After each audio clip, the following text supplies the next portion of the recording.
আমরা ইউনুসকে নিয়ে আগামীর যে বাংলাদেশ চেয়েছি, ইউনুসকে দিয়ে সেটা সম্ভব। কিন্তু আপনাদের কাছে প্লিজ আসিফ নজরুল সাহেব, রেজনা আপা, আপনারা প্লিজ আমাদের জনগণকে এবার মাফ করেন। এবার আপনারা সসম্মানে বিদায় নেন, জাতীয় সরকার তৈরি করেন।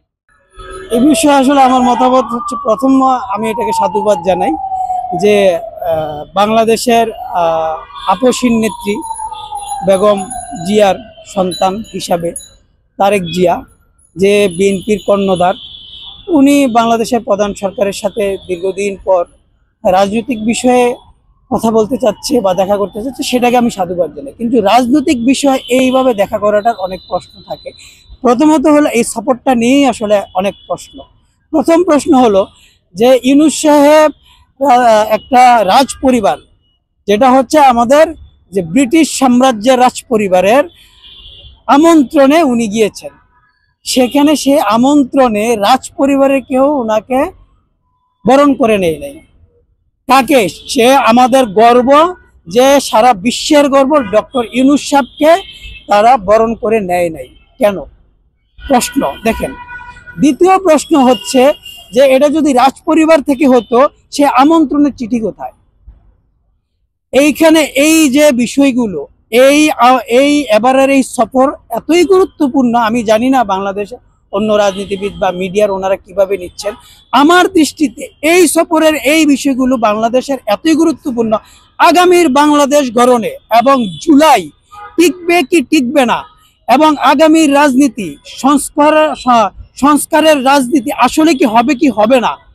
হ্যাঁ, জুলাইয়ের আসলে কি ন্যায্যতা, জুলাইয়ের আহতরা ন্যায্যতা পাবে কি পাবে না, এই সব কিছু আসলে এই সফরের মাধ্যমের উপর নির্ভর করতেছে। এই সফরটি যে আসলে একটি টেকনিক্যালি একটি বাংলাদেশের জনগণকে কি বোকা বানানো হচ্ছে, নাকি এই সফর থেকে আসলেই কোনো আয় উপার্জন আছে, মানে আগামীর জন্য কোনো রকমের নতুন দিকের পথ খোলা হচ্ছে কিনা, সেটা প্রমাণ হবে। আমার দৃষ্টিতে এটি সম্পূর্ণ এক রকমের একক কিছু লোকের দুষ্ট বুদ্ধির এই সফর তৈরি করানো। এখানে কিছু উদ্দেশ্য আছে। আমি সর্বসাকুল্যে শুধু একটা কথাই বলবো যে শফিক ভাই, আপনি জুলাইয়ের আন্দোলনে আসলে কোন জায়গায় ছিলেন? আজকে আপনি যদি জুলাইয়ের অংশীদার হতেন, তাহলে যেই মা জন্ম দেয় সেই সন্তানের জন্য তার মায়া থাকে। আপনি যদি জুলাইকে জন্ম দিতেন, আপনি জুলাইকে নিয়ে এই নাটক তৈরি করতেন না। আপনি নিজেও জানেন এই সফরের উদ্দেশ্য কি বসুন্ধরা অ্যাসালাম গ্রুপের টাকা ওইখান থেকে নিয়ে আসা, নাকি আদৌ আসলে এই যে ব্রিটিশ প্রধানমন্ত্রী দেখা করতেছে না, এগুলোর ভিতরে আসলে কোনো কারিকুলাম আছে কিনা, এটা আপনি ভালো জানেন। তবে আপনি দেশবাসীর কাছে আজ না হোক কখনো না কখনো এই সফরের প্রত্যেকটি মানুষ, কারা কারা এই সফরের সঙ্গী হয়েছিল, কারা কোন জায়গায় খেয়েছে, কারা কোন ড্রাইভারের মাধ্যমে কোন জায়গায় গিয়েছে, কারা কারা কোন রেস্টুরেন্টে বসেছে, কে কে ওই সফরে কোন জায়গায় কোন বক্তব্য দিয়েছে, এগুলোর কিন্তু হিসাব বাংলার জনগণ নেবে। কারণ স্কলার একজন ডক্টর ইউনূসকে নিয়ে, আগামীর বাংলাদেশের ভবিষ্যৎ ডক্টর ইউনূসকে নিয়ে এই ধরনের খেলার স্পর্ধা আপনারা কোথায় পেলেন, এই হিসাব জনগণের কাছে টুডে অর টুমুরো দিতে হবেই। বর্তমান রাজনৈতিক প্রেক্ষাপটটা হচ্ছে এমন, দেখেন যে আওয়ামী লীগ নিষিদ্ধকরণের নামে ব্যাপক যে আওয়াজ হলো, সে আওয়াজের বড় রকমের অংশীদার কিন্তু জামাতও ছিল, আমাদের হেফাজত ছিল, অনেক ইসলামপন্থী দলগুলো ছিল। কিন্তু যখন আওয়ামী লীগ নিষিদ্ধকরণ হয়ে গেল, তখন কি হলো? তখন আমরা দেখলাম যে একদল লোক জামাতকে পুরো অস্বীকার করতে যায়, সে কি হয়ে গেল? সান্ডা নাম হয়ে গেল। আবার পরবর্তীতে সে এসে কি হলো? সে সরি বলল। এই যে একের পর এই যে বিষয়গুলো, এই যে শফিক সাহেবদের আসলে পিছনে কে কাজ করে, এই যে শফিক সাহেবরা মনের ইচ্ছা মতন একটা কথা ন্যারেটিভ বানিয়ে বলতেছে ব্রিটিশ পরিবার ওনাকে দাওয়াত দিয়েছে, ওনাকে রিসিভ করে নাই। এই যে রাজনীতি, আজকে জুলাই প্রক্লামেশনের ডেট চলে যাচ্ছে, সেখানে না থেকে রাষ্ট্রীয় কার্য জনগণের সাথে যে ম্যান্ডেট দেওয়া, সে কথা না রেখে অন্য কথার ভিতরে যাওয়া, তার মানে কি ভারতের এজেন্ডা প্রতিনিয়ত বাস্তবায়ন হচ্ছে, ভারতের তৈরি রাজনীতিরই প্রতিদিন খেলা হচ্ছে। আর জনগণ যে স্নাইপার হিসাবে, ধারালো অস্ত্র হিসাবে আমরা ডক্টর ইউনূসকে পেয়েছিলাম, আমরা সেই অস্ত্রকে আবর্জনা কাটার জন্য ব্যবহার করতে পারি নাই, বরং তারা তাদের নিজের প্রয়োজনে, তারা তাদের থলে পুরানোর প্রয়োজনে ব্যবহার করতেছে। এই হলো বাংলাদেশের রাজনীতি। এবং আওয়ামী লীগ নিষিদ্ধকরণের নামে যারা আজকে বড় হয়ে গিয়েছে, তারা আপনারা দেখেছেন 4000 লোকের 500 টাকা করে যদি ধরেন 20 লাখ টাকার আয়োজন, সে আয়োজন করে সেই টাকা তারা কোথায় পায়?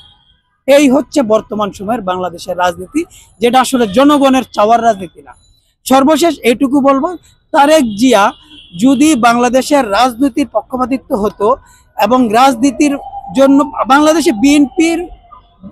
বাংলাদেশে অধিকাংশ জনগণ বিএনপির বিপক্ষে না, কিন্তু এখনো অনেক জনগণ তারেক জিয়া বেগম জিয়ার উপরে অনেক আশা করে। হয়তো বিএনপির কিছু লোকের সাথে বাংলাদেশের জনগণের মত বিরোধিতা আছে। এখন এই মত বিরোধিতাই ছিল রাজনীতি, সেটা কত সুন্দরভাবে দেখেন জনগণের সাথে মিলে বেগম জিয়া এবং জনাব তারেক সাহেব সেটা শেষ করতে পারত। কিন্তু দেখেন আগামী রাজনীতিটা কিভাবে নষ্ট করে দিল।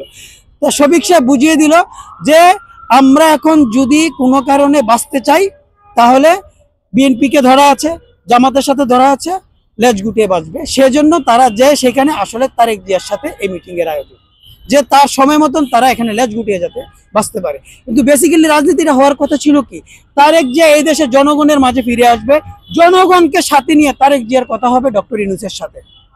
কিন্তু সেখানে দেখেন ডক্টর ইউনূস উনি হচ্ছে অর্থনীতিবিদ, উনি কিন্তু রাজনীতির খেলোয়াড় না। কিন্তু ওনাকে দেখেন রাজনৈতিক খেলোয়াড় না বিদায় ওনাকে বোকা বানিয়ে কতগুলো খেলা খেলানো হচ্ছে। এগুলো কারা করতেছে? এটাই হচ্ছে বর্তমান সময়ের রাজনীতি। এটাই জনগণের কাছে, আমাদের কাছে জনগণের প্রশ্ন, জনগণ আমাদের কাছে জানতে চায় যে আমরা যে আসলে তাদেরকে নিয়ে ঝুলে নামলাম, আমরা আসলে তাদেরকে কি দিতে পেরেছি? আমরা তো আসলে কিছু দিতে পারি নাই। কারণ হলো আমরা নিজেই জানেন এইসব হিসাব কোত্থেকে এসে বসলো। আমাদের বর্তমান অন্তর্বর্তীকালীন সরকারের কাছে গভীর আমার ব্যক্তিগতভাবে প্রত্যাশা আপনারা অনেক করেছেন, আপনারা এখন লেজের উপরে পাকিয়ে ফেলেছেন। আপনাদের কাছে রিকোয়েস্ট, প্লিজ এবার আপনারা এই খেলা বন্ধ করুন। আপনারা সসম্মানে বিদায় নিয়ে যে কয়েকদিনের জন্য পারেন আগে জাতীয় সরকার তৈরি করে সংস্কার করুন। 4 মাসের জন্য হলো জাতীয় সরকার দিয়ে সংস্কার করুন। আপনারা আপনাদের অভ্যন্তরীণে আপনারা নিজেরাও জানেন যে কারা কারা আপনারা আওয়ামী লীগের আসলে আওয়ামী লীগের লোক, কারা কারা আপনারা আসলে বিএনপির লোক, কারা কারা আসলে আপনারা রয়্যাল লোক, কারা কারা আপনারা ছাত্রলীগ এনামুল হক শামীমের লোক, আপনারা কারা কারা মুন্সিগঞ্জের সেই মৃণাল কান্তির লোক, আপনারা এটা ভালোভাবে জানেন। এই যে আপনারা নাটক তৈরি করতেছেন এখন ওবায়দুল কাদেরের স্টাইলে, ফাটাকেস্টের স্টাইলে যে নাটক তৈরি করতেছেন, এগুলো আমরা জনগণ বুঝি। আমরা বুঝি বলে আপনারা 15 বছর রাস্তায় নামতে পারেননি, আমরা নেমেছি। আমার মাথায় এখনো দাগ আছে, পুলিশের বাড়ির কারণে আমার 3টা কাটা দাগ এখনো আছে, এখনো পায়ের বুলেটের ছোঁয়ার দাগ আছে। আমার ক্যাশের কারণে হয়তো আমার পায়ে বুলেট লাগে নাই। প্রথম আলোর সামনে যে মার খেয়েছি এখন আমার হাত ফাটা আছে। প্রথম আলো আমার শত্রু না, কিন্তু আমরা নেগেটিভ যে সমাজ তৈরি হচ্ছে সেই সমাজটাকে আপনারা আর এভাবে নষ্ট করেন না। আমরা ইউনূসকে নিয়ে আগামীর যে বাংলাদেশ চেয়েছি, ইউনূসকে দিয়ে সেটা সম্ভব। কিন্তু আপনাদের কাছে প্লিজ আসিফ নজরুল সাহেব, রেজনা আপা আপনারা প্লিজ আমাদের জনগণকে এবার মাফ করেন। এবার আপনারা সসম্মানে বিদায় নেন, জাতীয় সরকার তৈরি করেন।